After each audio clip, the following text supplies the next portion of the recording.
सुप्रभात बच्चों।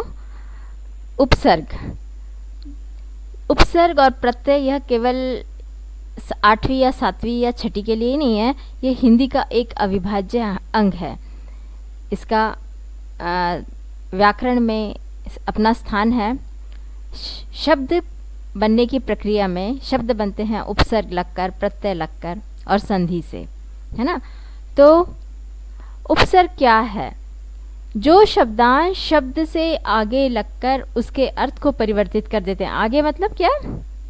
आगे मतलब पहले, शुरू में, शब्द के शुरू में पहले लगकर उसके अर्थ को या तो परिवर्तित कर देते हैं या तो फिर पूरी तरह बदल देते हैं, उसे कहते हैं उपसर्ग। जैसे स, इसमें सबल, स ये सबल शब्द है, इसमें जो ये स जो लगा हुआ है ये क्या है? ये उपसर्ग है। स बल के, मूल शब्द कौन सा है? ये बल है और उसमें क्या लगा हुआ है? स।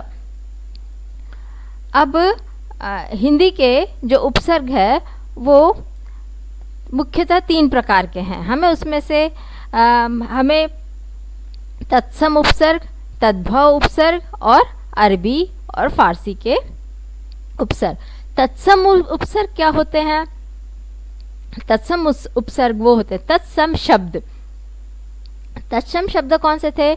जो संस्कृत के वैसे शब्द जो हिंदी में ज्यों के त्यों आए हैं उन्हें तत्सम शब्द कहा जाता था, मतलब संस्कृत के शब्दों में लगे हुए उपसर्ग। तद्भव मतलब हिंदी के उपसर्ग। और हम लोग जानते हैं कि हमारी हिंदी अनेक भाषाओं से प्रभावित हुई है। अनेक लोगों का, विदेशी लोगों का भी स्थानांतरण समय समय पर यहाँ पर होता रहा है और उसका प्रभाव हिंदी पर रहा है। उर्दू, अरबी, फारसी जैसे लाजवाब शब्द है।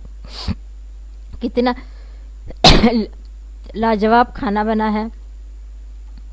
तो लाजवाब जो शब्द है उसमें ला क्या है?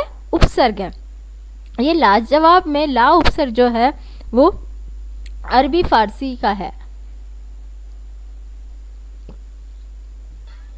अब आगे तत्सम उपसर्ग देखिए, उदाहरण देखिए। आ मतलब आदान। आदान से कौन से शब्द बने हैं? आदान, आमरण मतलब मरने तक, मतलब आ मतलब पूर्णता देना। आजीवन, जीवन भर।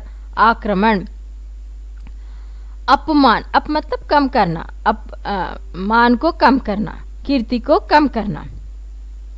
अति मतलब ज्यादा का, अतिरिक्त, अति प्राचीन।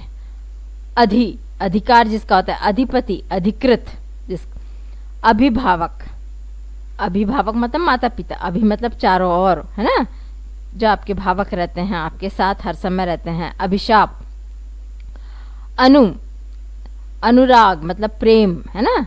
अनुभव, शब्द जो ये शब्दांश है। ये सारे क्या है? शब्दांश है जो शब्द के प्रारंभ में लगकर उनका अर्थ या तो अच्छा कर रहे हैं या बुरा कर रहे हैं या परिवर्तित कर रहे हैं।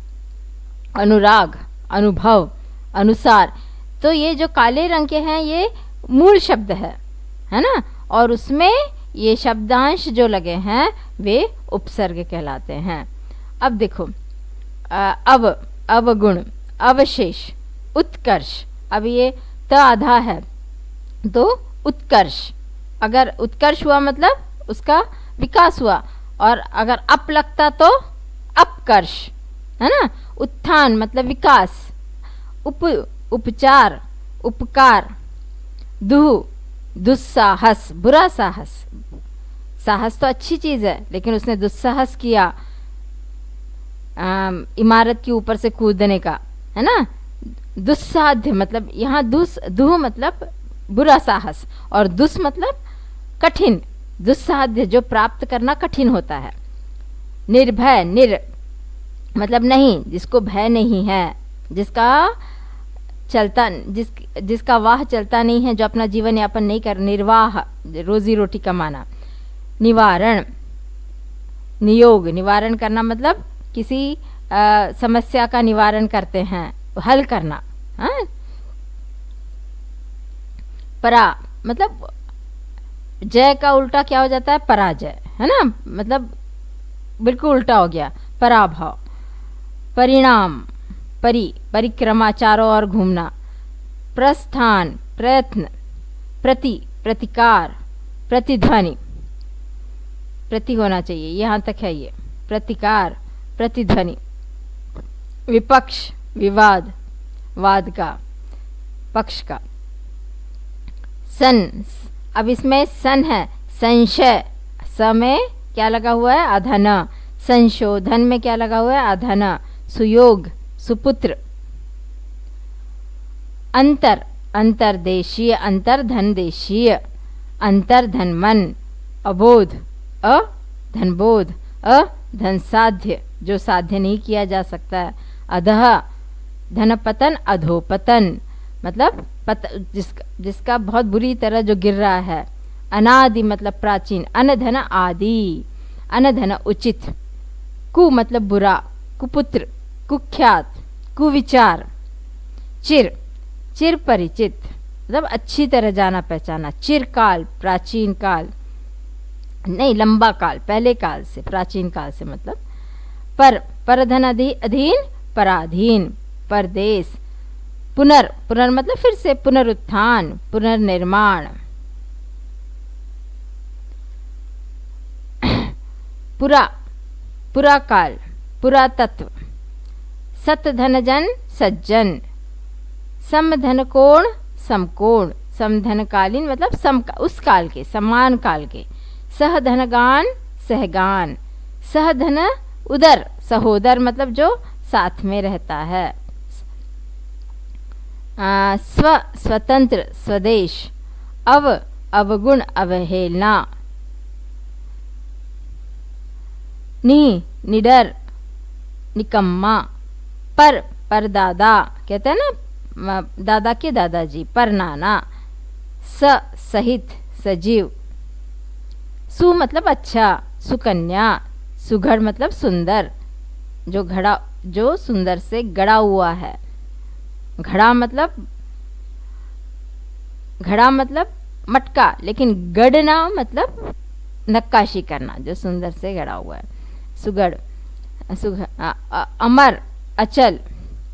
अनपढ़, अनजान। अधपका, अधजला, आधा पका हुआ, आधा जला हुआ। भरपेट, भरपाई। बिन कहे, बिन मांगे। ये है बिन कहे, बिन मांगे, ये उर्दू के प्रत्यय हैं, है ना। लाजवाब, बिन कहे, बेमिसाल, ये उर्दू के प्रत्यय हैं सारे। प्रत्यय सॉरी उपसर्ग है, उर्दू के क्या है वो, उपसर्ग है। प्रत्यय मतलब जो शब्दांश शब्द के अंत में लगकर नए शब्दों का निर्माण करते हैं। शब्दांश मतलब शब्द का भाग, या तो शब्द के अर्थ में परिवर्तन लाते हैं या नए शब्दों का निर्माण करते हैं, वे प्रत्यय कहलाते हैं। वे दो प्रकार के होते हैं, कृत प्रत्यय, तद्वित प्रत्यय। कृत मतलब क्या, क्रिया। कृत मतलब क्या होता है, क्रिया। क्रिया के जो प्रत्यय क्रिया के मूल रूप में लगकर संज्ञा या विशेषण शब्दों का निर्माण करते हैं।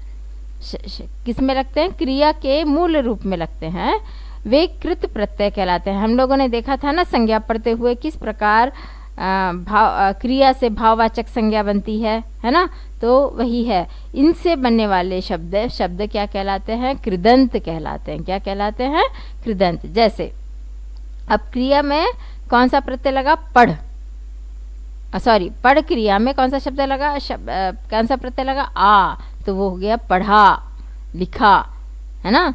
तो ये पढ़ा लिखा क्या होगा, ये विशेषण हो गया, पढ़ा लिखा आदमी, है ना।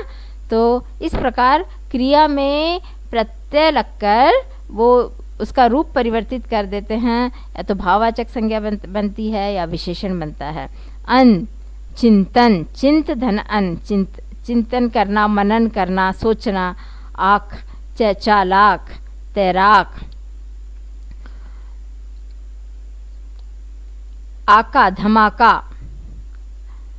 आकू, लड़ाकू, पढ़ाकू। आन, मिलान, चालान। आवट, सजावट, मिलावट। आई, आई, आई किस में लगा हुआ है? कमाई, लड़ाई। अब ये शब्द मिलकर एक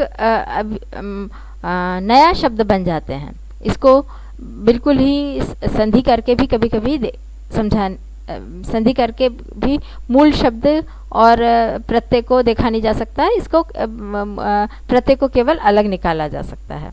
आई, कमाई, लड़ाई। टिकाऊ, आऊ लग से क्या बनते हैं? बिकाऊ। अक्कड़, पियक्कड़, घुमक्कड़। अंत, रटंत, गड़ंत। आस, विकास, प्यास। मरियल, अड़ियल। बोली में बड़ा ई लगा हुआ है, हंसी, है ना। तो नया तो ऐसे बोल में ई लगा हुआ है वास्तव में देखा जाए तो बोली एक नया शब्द बन गया।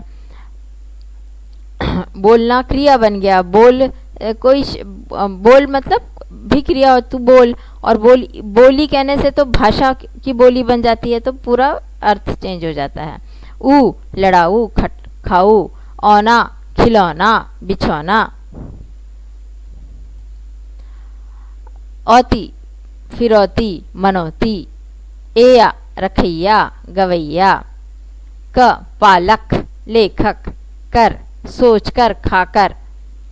ना, बैठना, खाना। नी, ओढ़नी, भरनी। त, खपत, बचत। या, खाया, सोया। वाई, कटवाई, सुनवाई।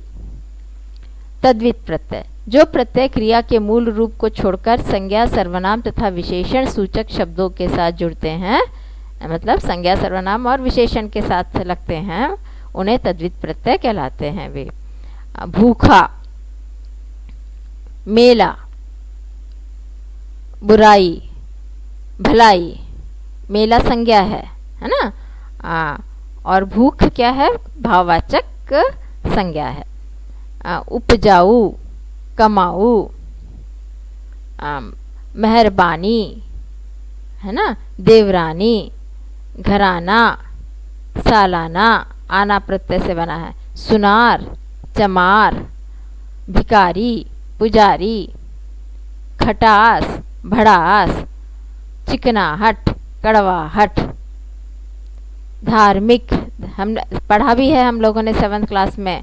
धर्म धन इक, धार्मिक। नीति धन इक, देखिए मूल शब्द परिवर्तित भी हो जाते हैं। नीति धन इक, नैति धन इक नहीं होगा, नीति धन इक, नैतिक।